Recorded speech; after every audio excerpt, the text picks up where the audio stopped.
Good evening. My name is Bill Reingens, and today it's April 9th, 2019, and the time is about 19 minutes after 4. We're here at St. John's Northwestern Military Academy, and we're going to be interviewing a veteran. His name is Harvey Klotz, who was born on September 29th, 1923, in the hometown of Milwaukee, Wisconsin. He served in World War II, and between the years of 1942 and 1945.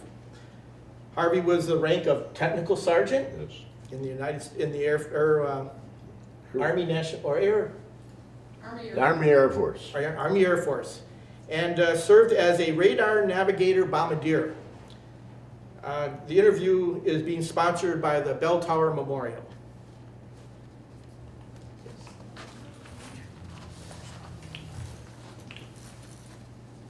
Good evening, Harvey. How are you today? Very good, very good. We're going to ask a few questions about your military career and some of the civilian things that you did, but we'll start out. What did you do before you went in the military? I just graduated from high school within a week before I enlisted. So I was just out of high school. Right out of high school. And then what made you go in the military? Well, the war was on. Everybody was going in. As you could, if you were eligible. And what did your parents The only feel? problem I had was getting my mother to agree to it. Yes, okay. So your parents finally agreed that you could go in the military? Yeah, my dad did, but mother was never really too happy about it. Yeah, yeah. So where did you go for your basic training? I went to Milwaukee to where the induction center was down to Illinois. What's that base? I can't think of it. Fort Sheridan? Or? Fort Sheridan. Yep. And then there they just switched my clothes from civilian to military. And then they put me on a train down to Texas, Shepherd Field, Texas. Okay. Which is where I got my basic training, which is common to all personnel in my area that I was. What do you remember of basic training? What were some of the things that you stick in your mind about basic training? Well, there's an old saying that's been kicked around for years about Texas, you know. Texas is a place where you can be walking around knee deep in mud and still have sand blowing in your face. Mm-hmm. And that's true. I mean, you never knew what the weather was going to be like down there, and it was sometimes good, sometimes not good. But the basic training was a basic, calisthenics every morning and different marching, do this and do that, and there was nothing unusual. It was the same old thing for everybody. So you got your uniforms? Yeah. And then we had to go through a lot of testing and examining to see where we would fit in. Okay. We had a lot of questions and tests to take, and they would determine where I was going to go. Okay. But I had my choice to go or not. Oh. Because I was enlisted, I could take my pick. Okay. So then where did you go after your basic training? You went to some kind of technical schooling to teach Well, you? from basic training, I went to back up to Milwaukee, Madison. Okay. Madison had Truax Field, which was a military base in the making. It was and there I went to school learning basic radio controls and stuff like that. But I was there for maybe 2 months or 3 months. And then when I failed out, because I couldn't handle that Morse code key. Oh, okay. When 50% of us failed out for that reason. So if you had a good rating after that, then they would send you someplace else. Well, they sent me up to Wisconsin University to take a special military. Trying to remember what they called it, but it was a special mathematics course. Okay. Which was involved in learning how to use and handle radar. Ah, okay. And when I got through with that, and they sent me down to Boca Raton, Florida. That's where the only radar school in the country was. Okay, so that's where you learned all your radar schooling, or Yeah. your radar career was in Florida. How Yeah. long were you there then? I don't remember exactly, but. Months and months, probably? No, I don't, it was 3-4 months anyhow. Okay. Then where did you go? What happened? What was your career like then? And again, you were probably an airman, right? A one-striper? Oh, yeah. Yeah. Yeah. Well, not exactly. They sent me from there to Salt Lake City. Now, Salt Lake City was a distribution center for all personnel in the Air Force. And whenever the other active outfits out in the field needed people, they'd call Salt Lake City, and then they would pick us and put us in wherever we were needed or necessary. So I was in Salt Lake City for a few, I don't know, maybe a month or so, and then was sent from there to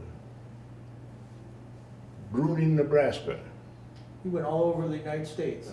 And they were going to make this a new airfield to accommodate the planes which I was eventually going to be flying with or on or working with. Okay. I didn't want to fly, I wasn't a constant, steady crew member. And anyhow, they discovered that the soil up there was not too good. The runways couldn't stand the weight control. So. And they sent me down to Kansas City. No, Topeka, Kansas. Okay. And it was just a place for them to park me for a while. That's all I amounted to. And after I was there, well, then I went up to Lincoln, Nebraska. Okay. And again, there was just a place to park me until they found where they were going to put me. And from there I went up to Pratt, Kansas. That's where I met and joined the outfit that I was with the rest of the time I was in the Army. That was the 40th bombardment? That's where I met. Okay. Yeah. And then what did you do? What location was that? Was that in Kansas or? Yeah. Okay. Pratt, Kansas is the name of a small city in Kansas. Actually, it was, I don't know the number of miles, but it was just a matter of, I don't know, 50, 20 miles or something like that, across from, in Missouri, I believe it was, where Boeing built it, the first biggest facility, the new hangars and production centers where they built these bombers. So you had a lot of training, a lot of schooling. When did you finally then go overseas? What year was it when you finally deployed?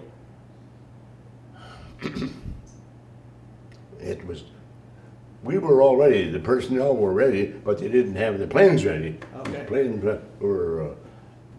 should have been kept in the States and advanced and improved.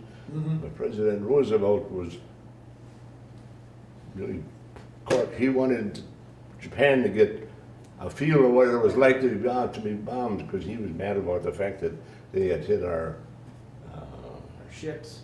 yeah. Yeah. Anyhow, no, they had hit Pearl Harbor, you know. Yep. And he wanted Pearl Harbor bombed. Well, the planes weren't ready, we weren't all ready, but he said, I want them now. So he insisted that we all get trained on the speed. Okay. Go. These planes were made right across we call it right across the river from where our base was. So what planes are you referring to? You're pointing out to the B-29? Yeah, B-29. and the B-29s were not even ready yet, but they were the biggest bombers in the world at that time. Mm. And so they left. They kept pushing the production of the planes, and they started sending the personnel overseas. And I was sent down to Florida, and ATC's Air Transport Command. I was flown over to India. How did you get to India? You flew in a... Flew in a B-17 and a B-24 and, Wow. and 2 or 3 other planes, I forget what they were. But there we had to sit and work getting our base set up before the planes got there. I was there maybe 2 or 3 months when the planes began to come in. And that was England, you said? No. Where was that? India. Oh, India. Okay. Yeah. I never served in the European theater at all. Okay. How long were you in India before then you moved A into? little over a year in India. Oh. And there they kept trying to, they developed our air bases was there, and they know where they wanted us, but they couldn't get us there yet. They were still fighting it over the Marianas. Tinian was one of the Marianas, Saipan was one of the Marianas, and Wake Island was one of the Marianas. Our headquarters was there. As soon as those islands were taken by the Marines, and then they started, the engineers came in, started, the Navy engineers, I should say, what are they called? Please, I'm sorry I called you the engineers, they're Seabees. Seabees, the engineering. You call them engineers, and they Seabees in the Navy. yeah, and you know, they built our air bases in conjunction with the Army engineers. Okay. In India, and you couldn't get into China in any way whatsoever except by flying in. So they had to have our main base in India, then we had forward bases up in China. In order to get the forward bases, we had to fly from India over the hump, the Himalaya mountain. Oh. And there they were building new bases for us too, only this time it was all done by the Chinese, by hand, and done by the women. Some of those women, they're tough, I'll tell you. Oh, yeah. They would be out there carrying rocks and stones in baskets on their head, you know, dump them here, come back and get another load, you know. Go back, go over in the corner someplace, have her baby, come back out, keep it in going. Oh, I could, it just amazed the hell out of me what those women could do. so you kept going back and forth between India and China? Not yet. First of all, we had the main base in India. That's where all of our material, our equipment, our personnel, everything came into India. And then when we had to go on a mission, we'd have to fly the planes over the hump into China, and then from there we had to go to the target that we were going to hit. And that's where Roosevelt was pushing us. He wanted us to hit their big. The city of Iwata was right at the top end of Japan, and that's where their steel mills were. And we called it the Pittsburgh of Japan. And he wanted us to knock them out. And he says, your planes are coming, your planes are coming. So finally they got them over there. And we started practicing with them, because we had never flown them. We hadn't even seen them before, you know. And so after some local basic training right away, you know, we began to fly them. Did you experience any kind of maintenance issues with the brand new planes? I know, okay. We had more problems with maintenance than we did from combat. We lost very, very few people in combat, all maintenance and upkeep. They just had so many bugs in them yet that should have been worked out, and normally would have under normal conditions. But he says, you're gonna go and do whatever you gotta do, you know. So Did you personally experience any maintenance issues? They have. I didn't on the plane, but I was also, as I mentioned, I was a radar man, so I was interested in figuring out how I'm going to make that radar equipment work in conjunction with the plane's equipment. See? So it was installed in the back cabin instead of the front cabin where most of the equipment was, and I worked with it and flew a few missions with it. I realized that I had a lot to learn, and they had a lot to learn from what I was learning, you know. But it was very, very interesting flying back and forth between India and China. Everything had to come up from India into China by flying over the hump. Oh yeah. You couldn't get into China any other way. Did you have any special flights that you have just remember to this day?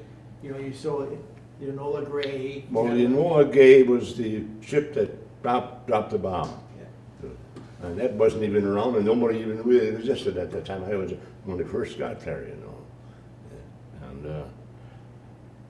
in fact, the Enola Gay was never in India. It was brought in to the Pacific after the Marines had taken the Mariana Islands, and then the air bases that were finally built in the Marianas. That was one of them. but it was a separate unit that was set off to the side. I never knew what it was. Nobody else knew what it was. It was a most secret thing in the service at the time, you know. But you had a certain mission after? Well, I got involved with that. The field, Tinian was a big island. It's a pretty good sized island, and we had 3 airfields on the island there. And then Saipan was just a couple of miles across. We could see it from Tinian. They had 3 or 4 air bases. It turned out that that was the biggest air base system in the world at that time. Anyhow, then down in one corner of the island, the rest of it was all air bases and everything else.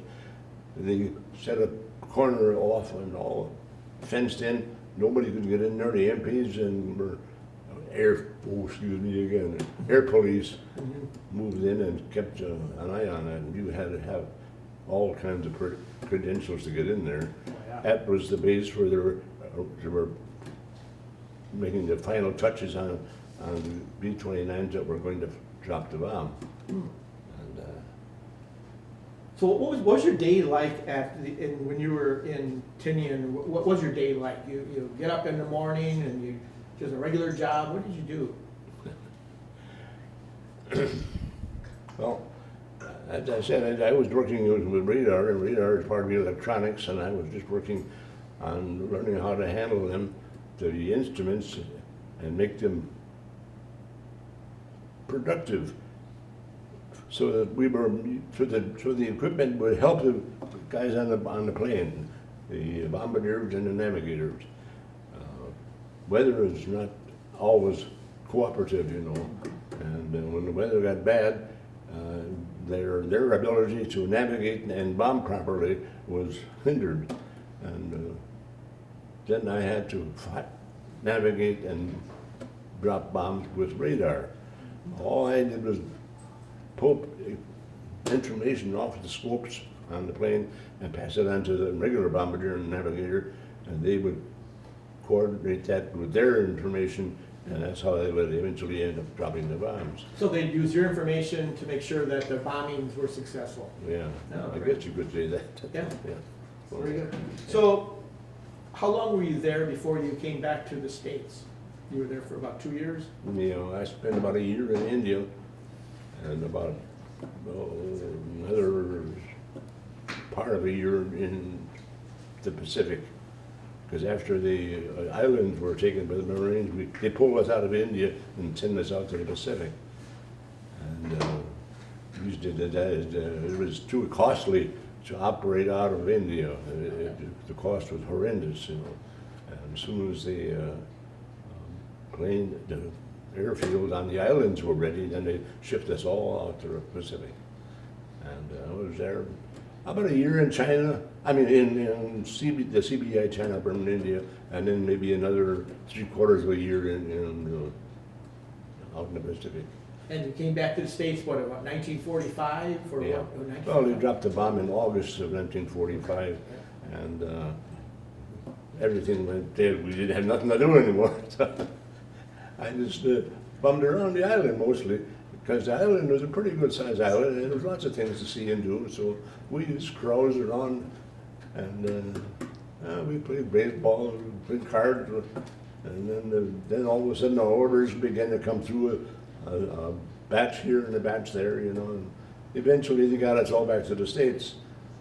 From August, when the bomb was dropped, until I got back to the States, was from August till November. I left Tinian in November of 1945, and that was another 6 months before you got out of that. You know, they had all red tape and everything. I eventually got back to the States and was discharged in the end of 1945. And what'd you do after your discharge? Did you Bent the elbow. bend the elbow? Okay. I didn't do much of anything for a while. I just kind of caroused around and tried to keep myself out of trouble. So what do you consider your most important contributions during your service? What do you think that you like to be remembered? What did you do? Well, was to keep that radar equipment going so that the bombers could operate efficiently. That's about it, I guess you would. So. Okay, and then also, what was it like to transition from the military? You were in for, what, 4 years, you said? Not cool, no, not almost, but not quite. How was the transition back into the civilian world? How was that? It was a little bit hairy at first, but after a while I began to get used to it. And Did you take advantage, like the GI Bill or anything like that, or?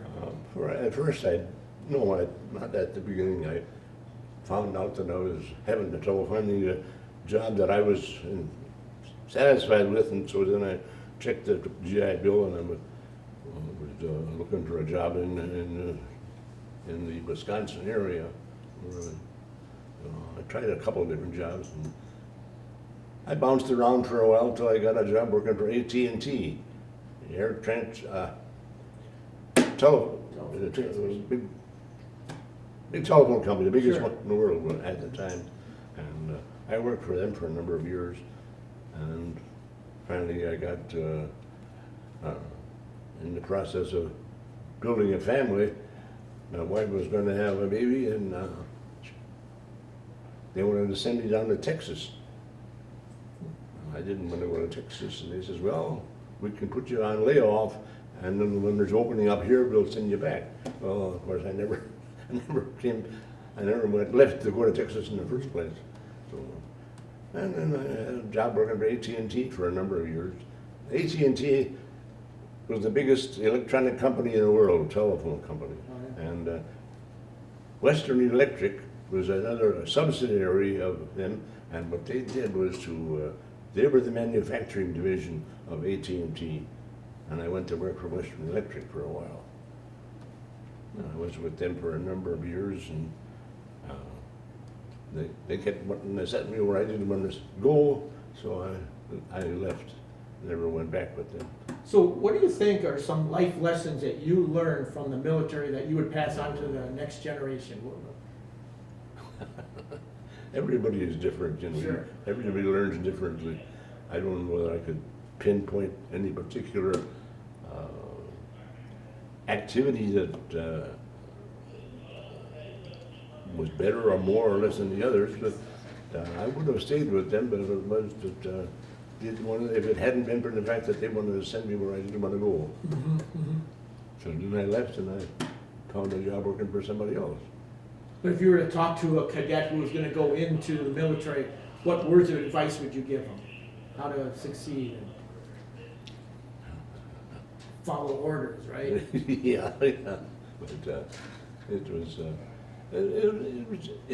in the military, and the military is the military. If you learn to behave yourself and do what you're told, you can succeed in the military. And that's about the only thing I can really say.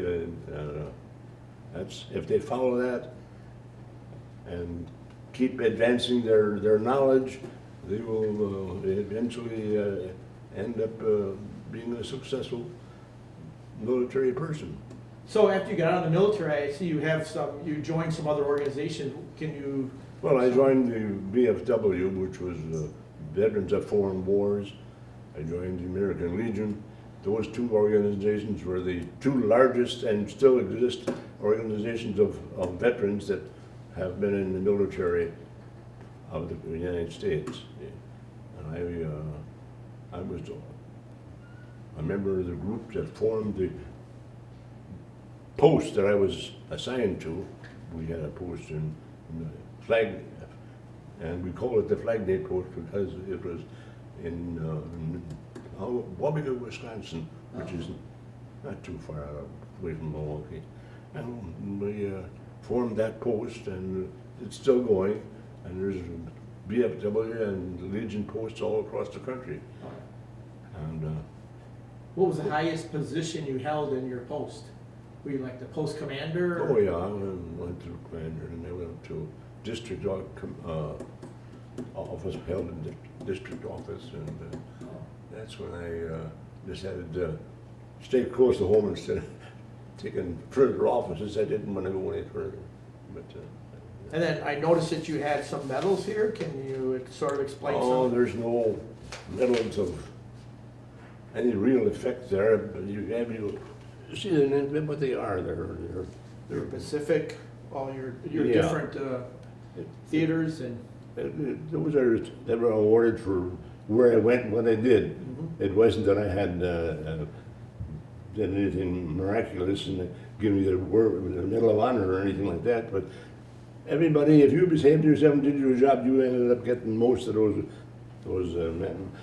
The one down at the bottom, that rectangular blank, no, right in the middle, right in the middle. That one over here. That's the presidential citation. Okay. And that was given to all of us in the 58th wing that I was attached to it during the war. And they gave them out quite liberally, but not as much as we think they should have. Mm-hmm, mm-hmm, mm-hmm. And they were always presented to us by the president, whoever he might have been. And they still do so for other outfits, other purposes, you know. Sure. But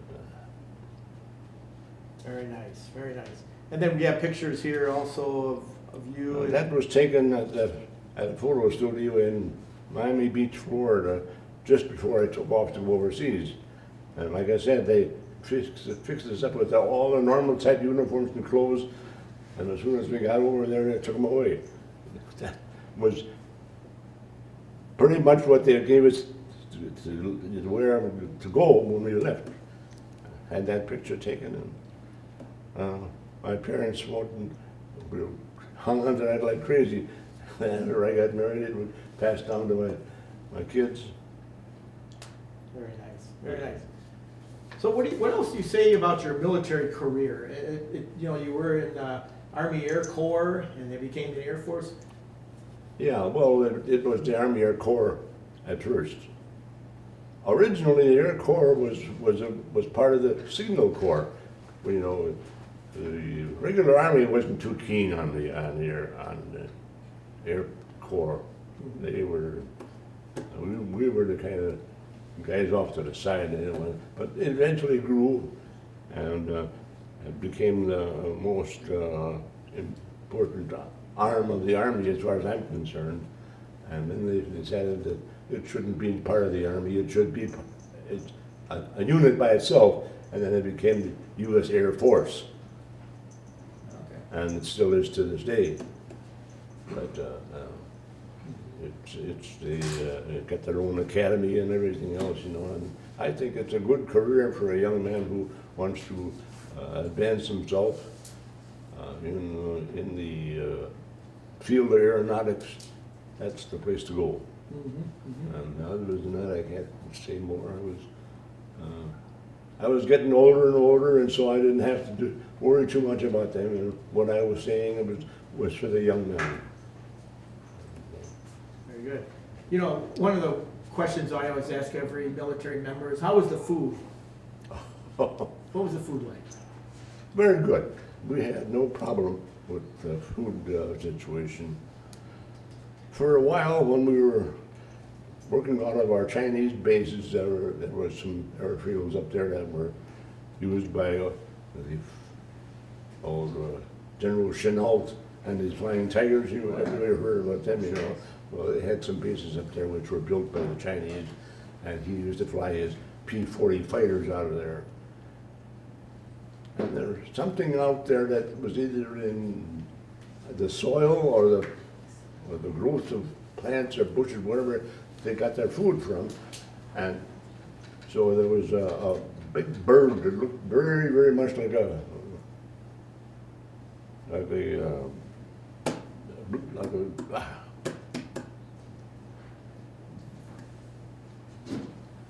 hawk. You know. Oh, yeah. Hundreds of them. And every morning we'd get up, the runway would be littered with these birds. And they would be running around all over the place, and then all of a sudden, about 10 o'clock or so, they were gone. And the next morning, all back again. You know. But our cooks decided that they were pretty good-sized birds. Maybe we should try see what they taste like. Yeah. So they used to go out there and gather up a bunch of them and cook them up just like chicken, you know. My last question, you and I had a conversation once before that, can you talk about the time that you went down with the plane and you actually walked out of the Himalayas? And, Oh, not that long again. yeah, oh, that's a good story.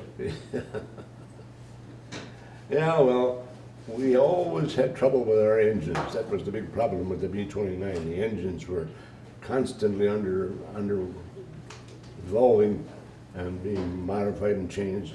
And so we flew a mission against Iwata, which was the Japanese steel mill up on the northern Bermuda. On the way back, we had engine trouble.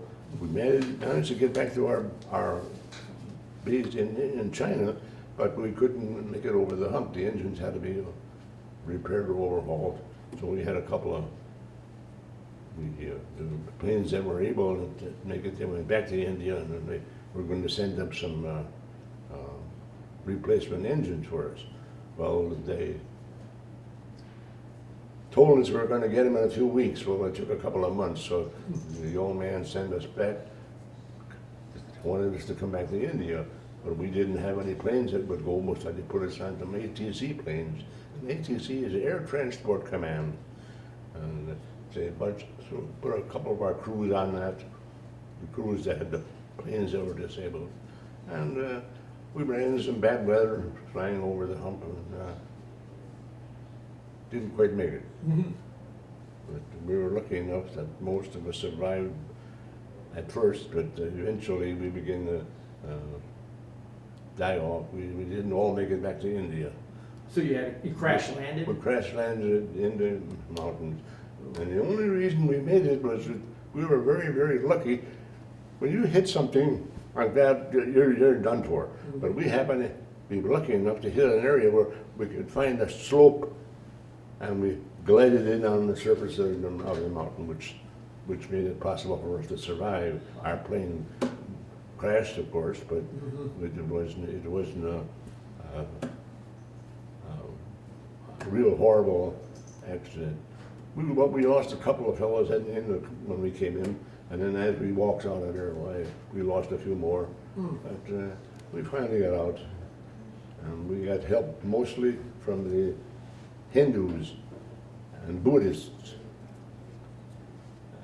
peoples of the area, and they helped us out, and we finally got back. So you made it back safe and sound? Yeah, That's but about 14 of us went down, 3 of us walked out. Yeah, wow, great story. So I was one of the 3, so I'm the only one now. The other 2 guys have passed away. So any final comments about this interview? It's been a wonderful interview. You're so knowledgeable and you have a great memory. Any last comments? My memory isn't as what it should be, believe me. It's going bad, fast. Any last comments? I don't know, except that I would personally feel that young men like the students here in school are picking a wonderful form of occupation or to make their living at. I think the military is great for young men. Great. And I think they should get into it as more than they do. Yeah, great. Yeah. Very good. Thank you. In closing, this has been an interview of Harvey Klotz regarding his service in World War II. My name is Harvey, not Harvey. Harry. I'm sorry, Yeah. Harvey Klotz. And my name is Bill Reingans, and this is it. Oh, thanks for your service. Yeah. Thank you.